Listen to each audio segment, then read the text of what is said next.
गोनू जहां की कुश्ती। चलिए आगे बढ़ते हैं। कल हमने पढ़ा था यहाँ तक। अगले दिन अखाड़े में ज्वाला सिंह गरज रहा था। मिथिला के सभी पहलवान उसके सामने घुटने टेक चुके थे। महाराज के माथे पर चिंता की रेखाएं उभर आई। मिथिला का सम्मान खतरे में था। महाराज ने उदास चेहरे से दरबारियों की तरफ देखा।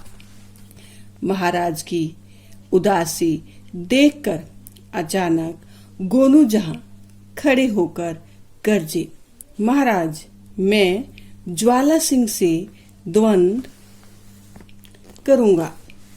यद्यपि यह मेरा क्षेत्र नहीं है, क्योंकि मैं बचपन में कुश्ती लड़ता था तो मुझ पर कोई जिन सवार हो जाता था। प्रतिद्वंदी की हड्डियां टूट जाती थी।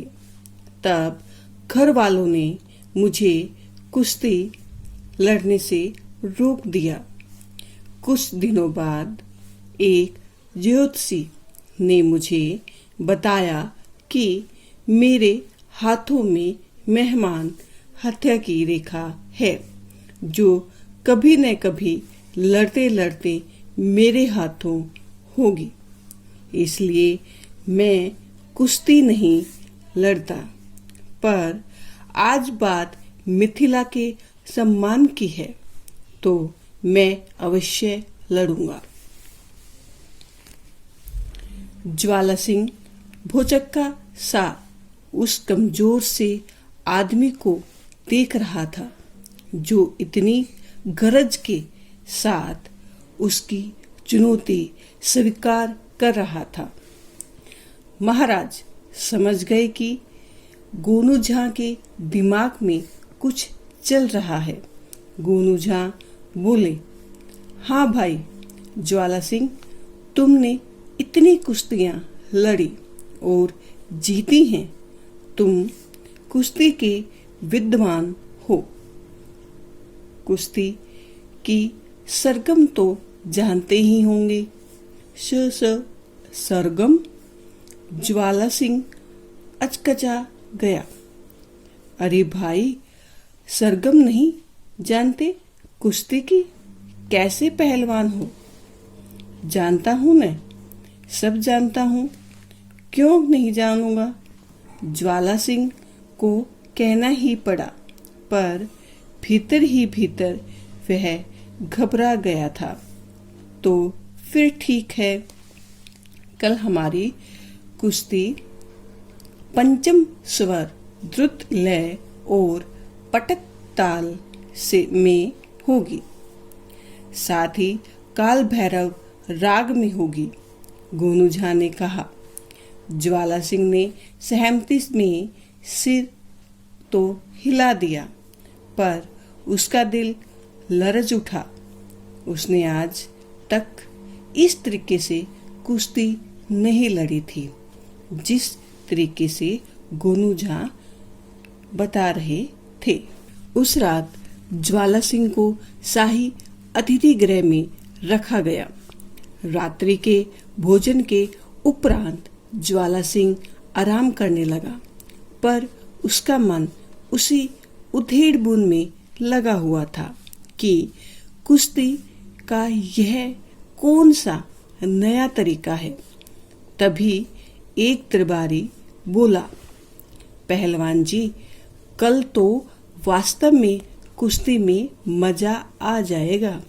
गोनू झा पटक ताल में जरा कच्चे हैं, पर द्रुत लय में उनका जवाब नहीं है।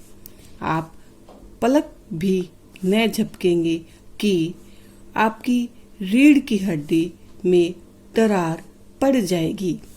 क्या गजब का पैतरा है उनका।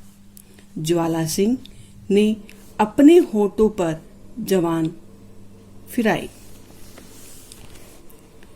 आपने कहाँ से सीखी यह विद्या? दरबारी ने पूछा। दिल्ली से ही। दिल्ली में दांव पेच तो सब सिखाए जाते हैं, पर जब तक लय तान और ताल का पता न चले तो क्या सीखा। गोनू झा तो राग काल भैरव के उस्ताद हैं, और यह तो आप जानते ही होंगे कि काल भैरव बड़े क्रोधी मल हैं। ज्वाला सिंह को कुछ सूझ ही नहीं रहा था। उसका मनोबल टूट चुका था, डर उस पर हावी हो चुका था। अच्छा, अब मुझे आराम करने दो, कहकर ज्वाला सिंह ने करवट बदल ली। दरबारी मुस्कुराता हुआ वहां से चला आया। सुबह मिथिला नरेश अपनी गद्दी पर बैठे हुए थे। अखाड़े में गोनू झा गरज रहे थे।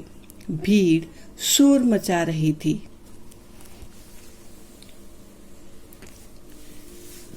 ज्वाला सिंह का कहीं अता पता नहीं था। सारे मिथिला में खोजने पर भी वह नहीं मिला। गोनू झा को विजेता घोषित किया गया। उन्हें ढेरों पुरस्कार दिए गए। महाराज के चेहरे पर मुस्कान थी। ईर्षालु दरबारी गोनू झा की जय जयकार सुनकर जले जा रहे थे। महाराज ने गोनू झा को बुलाकर पूछा तो गोनू झा बोले, महाराज, मैंने उस ज्वाला सिंह को सुर लय ताल के जाल में तो फंसा ही दिया था। बाकी काम एक दरबारी ने पूरा कर दिया। महाराज, सच तो यह है कि कोई भी लड़ाई जीतने के लिए शारीरिक बल के साथ मनोबल भी मजबूत व दृढ़ होना चाहिए। ज्वाला सिंह का मनोबल टूट चुका था। भाई वाह गोनू झा, तुमने मिथिला का सम्मान बचा लिया। हम तुमसे बहुत प्रसन्न हैं। तो इस कहानी से आपको क्या शिक्षा मिली? अधिक बलवान तो वे होते हैं जिनके पास बुद्धि बल होता है। जिनमें केवल शारीरिक बल होता है उन्हें वास्तविक बलवान नहीं माना जाता। और आपने सीखा परिस्थिति को समझना। कैसी भी सिचुएशन हो, आपको हार नहीं माननी चाहिए। बुद्धि और चतुराई से काम लेना। बुद्धि और चतुराई से कठिन काम को भी आप आसान बना सकते हैं। मनोबल बनाए रखना। चाहे कितनी भी विपरीत परिस्थिति आपके सामने आ जाए, अगर आपका मनोबल मजबूत है तो आपकी जीत तय है। तो ये कहानी यहीं पर समाप्त होती है। अगली कहानी के लिए फिर मिलते हैं नेक्स्ट वीडियो में।